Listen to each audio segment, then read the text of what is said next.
साथियों, राजा दशरथ के असली पुत्र लंकापति रावण था। राजा दशरथ के असली पुत्र राम नहीं थे साथियों। जी हाँ साथियों, आपने सही सुना। राजा दशरथ के असली बेटे जो थे वह रावण थे साथियों, राम नहीं। सच्चाई जानकर साथियों आप भी हैरान हो जाएंगे।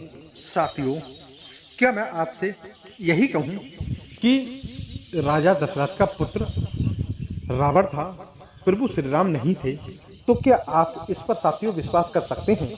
शायद नहीं कर सकते हो आप, लेकिन साथियों यही तो एक राज छुपा हुआ है जो आपसे हजारों साल से छुपाया हुआ चला आ रहा है। रावण जो था साथियों, जिसे हम सभी लोग राक्षस माना करते हैं, वह राजा दशरथ का ही खून था साथियों। और साथियों, जो प्रभु श्री राम जो थे वह आज भगवान जिनकी पूजा की जाती है, वह एक मोहरा थे साथियों, जिसे साथियों कहा जाता है इतिहास ने बड़े ही प्यार से छुपा दिया था। यह सुनकर के साथियों आपको कुछ झटका सा लग रहा होगा, लेकिन साथियों यही सच है। आपको यह सच जानने के लिए हमारी इस कहानी में शुरू से अंत तक बनना होगा। आज की इस कहानी में साथियों हम वही जानेंगे जिसे जानकर के साथियों आपके रोंगटे खड़े हो जाएंगे। हो सकता है आपके पैरों तले जमीन खिसक जाएगी साथियों। लेकिन साथियों कहा जाता है गरुड़ पुराण के अनुसार कि आधा अधूरा साथियों ज्ञान जो होता है वह एक विष के समान होता है। विष के समान साथियों घातक होता है। इसीलिए मैं आशा करता हूँ आपके लिए जब इस कहानी में आप आ ही गए हो तो इस रहस्य के जानने के लिए आप इस कहानी में शुरू से एंड तक जरूर बने रहना। तो उम्मीद करते हैं आप इस कहानी में शुरू से एंड तक बने रहेंगे। नमस्कार साथियों, आपका स्वागत है हमारे इस YouTube चैनल पर। यदि साथियों हमारे इस चैनल पर पहली बार आए हैं तो इस चैनल के लिए सब्सक्राइब करके वीडियो को लाइक शेयर करना मत भूलिएगा और एक प्यारा सा कमेंट जय श्री राम का जरूर कर देना। आइए साथियों इस कहानी को प्रारंभ करते हैं, आखिर जान लेते हैं।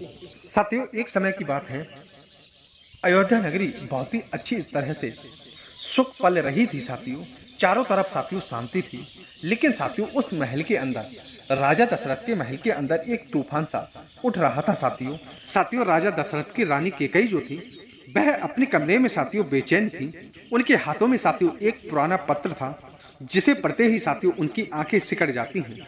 उस पत्र के साथियों शब्द ऐसे थे जैसा साथियों कुछ गहरा राज खुलने वाला हो। उस पत्र में साथियों लिखा था कि हे दशरथ, तुम्हारा बेटा जो है वह राम नहीं रावण है। रावण जो है वह तुम्हारा और मेरा खून है। उस पत्र में साथियों ऐसा ही लिखा था। और यह पत्र और किसी का नहीं बल्कि साथियों रावण की माँ कैकसी का ही था। अब तो साथियों होता क्या है, माता कैकई जो थी वह एक सोच में डूब जाती हैं साथियों। वह सोचने लगती हैं कि आखिर रावण जो है वह एक राक्षस लंका का राजा है। यह कैसे हो सकता है, दशरथ का पुत्र कैसे हो सकता है। साथियों बात उस समय की है जब राजा दशरथ जो थे वह एक जवान योद्धा थे। तब वह न सिर्फ साथियों अयोध्या के राजा थे बल्कि वह एक साहसी योद्धा थे साथियों, जो साथियों दूर दूर तक युद्ध लड़ने जाया करते थे। साथियों एक समय की बात है, वह एक युद्ध के दौरान वह उस लंका के तट पर साथियों पहुंच जाते हैं। वहां पर साथियों होता क्या है, उनकी मुलाकात कैकसी से हो जाती है जो एक राक्षस राजा की बेटी थी साथियों।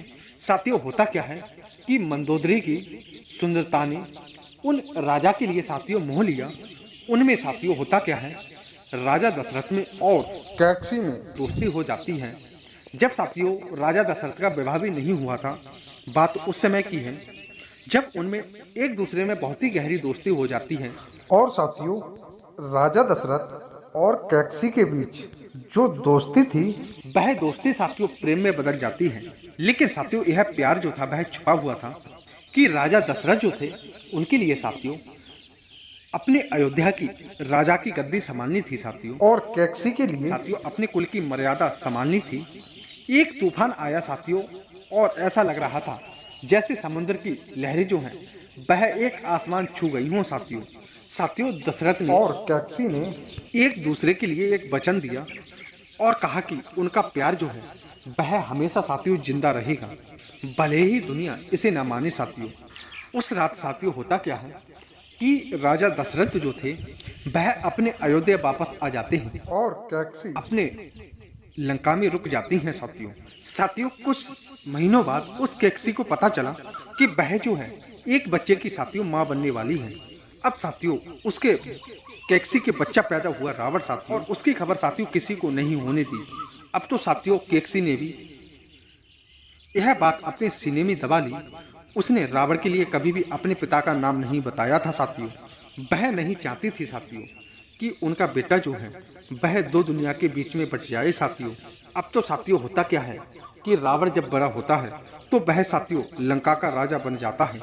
लेकिन साथियों रावण के लिए एक खालीपन सा लगने लगा साथियों, जैसे साथियों उसे एक अधूरी सच्चाई का इंतजार हो। इधर साथियों होता क्या है, राजा दशरथ ने सुमित्रा, कैकेयी और कौशल्या से शादी कर ली साथियों। उनके 4 बेटे हुए, राम, लक्ष्मण, भरत और शत्रु साथियों। साथियों सब कुछ अच्छे से चल रहा था। लेकिन साथियों अब होता क्या है, वह पत्र जो था वह कैकेयी के हाथ में था और वह समझ नहीं पा रही थी कि यह पत्र जो है यह राजा दशरथ को दिखाएं या नहीं, और यदि यह सच है तो प्रभु श्री राम का क्या होगा, कि रावण वह क्या सचमुच दशरथ का बेटा है। अब तो साथियों होता क्या है, कैकेयी ने उस पत्र को छुपा लिया। उधर साथियों होता क्या है कि रावण के मन में भी एक सपना आने लगा। वह साथियों सपना क्या था, साथियों रावण देखता था कि सपने में एक सुनहरा महल है, राजा और एक औरत है जो उसे हर पल पुकार रही है। वह समझ नहीं पा रहा था साथियों वह सपने क्या कहना चाहते हैं। तभी साथियों उसने अपने गुरु के पास गया और पूछा कि यह मेरे साथ में ऐसे सपने क्यों आ रहे हैं। उन्होंने कहा कि हे रावण, तुम्हें अयोध्या जाना होगा, तुम्हारा अतीत जो है तुम्हें पुकार रहा है। लेकिन साथियों उस कैकेयी के मन में वह पत्र की आवाजें गूंज रही थी जो साथियों स्वयं अपने हाथों से कैकेयी ने लिखा था साथियों। कैकेयी का मन जो था वह डोल रहा था। यदि यह सच है तो आखिर दशरथ ने यह सच मुझसे क्यों छुपाया था। तभी साथियों वह गुस्से में उठी और कैकेयी जो थी वह राजा दशरथ के कक्ष में पहुंच जाती हैं और कहने लगती हैं, हे महाराज, मुझसे आपसे कुछ कहना है। तभी साथियों होता क्या है, राजा दशरथ ने उनकी तरफ देखा और उनकी बेचैनी साथियों पढ़ ली और कहने लगी कि क्या बात है कैकेयी, क्या कहना चाहती हूँ आप, तुम इतनी रात गए क्यों आई हो। तभी साथियों माता कैकेयी ने एक गहरी सांस ली और उस पत्र के लिए राजा दशरथ के सम्मत रख दिया साथियों। अब तो साथियों होता क्या है, राजा दशरथ की नज़र उन शब्दों पर पड़ती है तो राजा दशरथ का हृदय, मन और उनका मुख जो था वह एकदम ठंड रह जाता है साथियों। उन्होंने कैकेयी नाम पढ़ा, उन्होंने साथियों कैकेयी पढ़ा नाम, तैसे थम रह जाते हैं। वह कहने लगी कि क्या सच में रावण तुम्हारा ही पुत्र है, क्या आपने मुझसे और पूरे राज्य से यह सच छुपाया था। तभी साथियों राजा दशरथ कहने लगे कि हे कैकेयी, यह बात तो बहुत पुरानी है, मैं नहीं चाहता था कि यह राज कभी खुल सकता है। तभी साथियों माता कैकेयी के लिए राजा दशरथ ने सारी कहानी बता दी। उन्होंने कहा कि हे कैकेयी, मुझे नहीं पता है कि आखिर कैकेयी के गर्भ से कोई भी बच्चा पैदा हुआ है और ना ही कैकेयी ने मुझे कभी बताया था।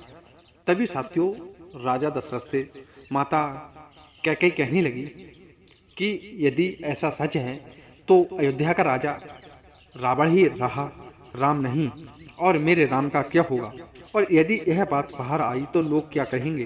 तभी साथियों राजा दशरथ जो थे वह चुप रहे और अपने मन में सोच रहे थे कहीं यह बात रावण को ना पता चल जाए, यदि उसको पता चली तो ना जाने क्या होगा। अब तो साथियों होता क्या है, उधर राजा रावण जो था वह अयोध्या जाने की तैयारी करने लगता है और उसका भाई कुंभकर्ण उसे रोकता है, लेकिन वह साथियों उसकी बात नहीं मानता है और वह रावण जो था वह लंका से अयोध्या की ओर आने की तैयारी करने लगता है और वहां से निकलता है। वह एक घने जंगल में एक ऋषि महात्मा से मिलता है साथियों। तभी साथियों उन महात्मा जी ने उस रावण के लिए देख करके कहा कि हे लंका के राजा रावण, तुम जिस सच की तलाश में जा रहे हो वह तुम्हें पा लेगा, लेकिन उसकी कीमत आपके लिए बहुत ही भारी भरनी होगी। तभी साथियों होता क्या है कि अयोध्या तक खबर आ जाती है कि लंका का राजा रावण जो है वह अयोध्या की ओर आ रहा है। अब तो साथियों दशरथ के चेहरे पर डर और हामी हो जाती है। अब तो साथियों रावण जो था वह अपनी सेना को लेकर के अयोध्या की ओर बढ़ रहा था। अब साथियों उस अयोध्या में हड़कंप मच जाती है। खबर आ जाती है कि रावण जो है वह अपनी सेना के साथ में अयोध्या की ओर बढ़ रहा है। अब तो साथियों राजा दशरथ के दरवाजे पर सन्नाटा सा छा जाता है साथियों। तभी साथियों राम जी कहने लगे कि हे पिताजी, लंका का राजा रावण जो है वह अयोध्या में क्यों आ रहा है, आखिर उसका क्या काम है। तभी साथियों राजा दशरथ ने एक गहरी सांस ली और कहने लगी कि हे राम, यह बात इतनी आसान नहीं है। जितनी आसानी से तुमने मुझसे पूछी है उतनी आसानी से मैं तुम्हें नहीं बता सकता हूँ। तभी साथियों वह आपस में बातचीत कर रहे थे। तब तक राजा दशरथ का एक सैनिक दौड़ता हुआ आया और कहने लगा, हे राजा दशरथ, कि जंगल में रावण की सेना पर हमला हुआ है, क्या उन्हें कोई अनजान शक्ति रोक रही है। अब यह सुनकर के साथियों राजा दशरथ और कैकसी दोनों चौंक जाते हैं। राजा दशरथ और साथियों उनकी रानी दोनों चौंक जाते हैं। वह सोचने लगे कि आखिर वह शक्ति कौन सी है जो आखिर रावण को अयोध्या आने से रोक रही है। अब तो साथियों होता क्या है, राजा दशरथ और राम जी जो थे वह दोनों एक संग चौंक जाते हैं। वह कहने लगे आखिर कौन रोक सकता है उस रावण के लिए। अब तो साथियों लक्ष्मण ने तुरंत पूछा अपने धनुष को पकड़ते हुए। तभी साथियों वह रावण कहने लगा, आखिर यहाँ पर कौन सी शक्ति है जो मुझे इस अयोध्या जाने से रोक रही है, और वह शक्ति मुझसे बात करे।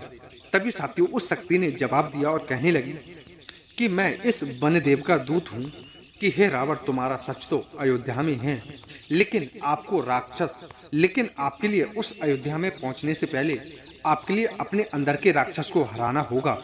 तभी साथियों रावण के लिए गुस्सा आ जाता है और कहने लगा कि मेरे अंदर का राक्षस, आखिर मैं ही राक्षस हूँ और मुझे कोई नहीं रोक सकता है। उसने अपनी तलवार उठाई और आगे के लिए साथियों बढ़ने लगा। तभी साथियों होता क्या है, जमीन फट जाती है और एक चमकदार रोशनी ने उस रावण के लिए दूर फकेल दिया साथियों। तभी साथियों अचानक से आवाज आती है, हे रावण, सच का रास्ता इतना आसान नहीं है। रावण की सेना जो थी साथियों वह डर के मारे इधर उधर भटक गई थी साथियों, लेकिन रावण ने उन्हें साथियों इकट्ठा कर लिया और वह अयोध्या की ओर बढ़ने लगा। कहने लगा साथियों वह अयोध्या जरूर जाएगा, चाहे कुछ भी हो जाए। उधर होता क्या है, राम ने स्वयं फैसला किया कि हम उस रावण के पास में जाएंगे और उस रावण से युद्ध करेंगे। तो साथियों आगे तो आप जानते हो राम और रावण का युद्ध समाप्ति तक, जब तक रावण की मौत नहीं होती है तब तक साथियों चलता रहता है। तो उम्मीद करते हैं आप यह जान चुके होंगे कि आखिर असली रहस्य कौन सा था जो आखिर हमसे छुपाया गया था। क्योंकि साथियों मैं आपके लिए बता दूं कि रावण जो था वह राजा दशरथ का असली पुत्र कैसे हुआ था और राम क्यों नहीं। क्योंकि साथियों राजा दशरथ का विवाह होने से पहले ही रावण का जन्म कैकसी के गर्भ से राजा दशरथ के माध्यम से हुआ था। इसीलिए साथियों राजा दशरथ के पुत्र रावण असली कहलाया था और राम का जन्म तो बाद में हुआ था, क्योंकि राम का जन्म जब राजा दशरथ का विवाह हो गया था उसके बाद में हुआ है। उधर राजा दशरथ जो थे अपने विवाह से पहले कैकसी से मिल चुके थे और रावण का जन्म पहले हो गया था। इसीलिए साथियों राजा दशरथ का असली पुत्र रावण कहलाया था और राजा दशरथ का असली पुत्र राम नहीं साथियों, क्योंकि जो राम से पहले राजा दशरथ से उत्पन्न होने वाला रावण था, तो इसीलिए साथियों राजा दशरथ का पहला पुत्र और असली पुत्र रावण ही कहलाया था। क्योंकि हमने इसीलिए असली पुत्र रावण ही कहा था कि रावण ही पहले आया था, उसके बाद में राम का जन्म हुआ था साथियों। रावण किसका पुत्र था और प्रभु श्री राम किसके पुत्र थे? तो साथियों इस तरह रावण जो था वह राजा दशरथ का पुत्र था। तो साथियों उम्मीद करते हैं आप यह समझ गए होंगे। यह काल्पनिक कथा, यह साथियों एक कहानी मनोरंजन के लिए है। तो साथियों उम्मीद करते हैं आपको यह कहानी बेहद पसंद आई होगी। यदि साथियों यह कहानी बेहद पसंद आई हो तो कमेंट के माध्यम से ज़रूर बताना और साथ ही साथ जय श्री राम लिखना मत भूलिएगा। और हाँ साथियों, और साथ ही साथ जय श्री राम लिखना कमेंट में मत भूलिएगा। साथ ही साथ हमें यह बताना कि आखिर राजा दशरथ के कितने पुत्र थे साथियों। तो उम्मीद करते हैं आपको यह कहानी पसंद आई होगी। तो साथियों यह कहानी पसंद आई हो तो इस कहानी को लाइक करके एक प्यारा सा कमेंट जरूर कर देना, क्योंकि साथियों इस कहानी को एक मनोरंजन के लिए कहा गया था, किसी के दिल पर ठेस पहुंचाना नहीं है। तो उम्मीद करते हैं आपको यह कहानी पसंद आई होगी। तो मिलते हैं एक प्यारी सी नई ज्ञानवर्धक कहानी के साथ में, क्योंकि साथियों यह कहानी हमने भी किसी से लेकर के आप तक पहुंचाई है। तो उम्मीद करते हैं आपको बेहद पसंद आई होगी। क्योंकि साथियों आपको पसंद आई है तो एक लाइक करके प्यारा सा कमेंट करना मत भूलिएगा। मिलते हैं एक प्यारी सी नई ज्ञानवर्धक कहानी के साथ में। जय श्री कृष्ण, राधे राधे, धन्यवाद साथियों।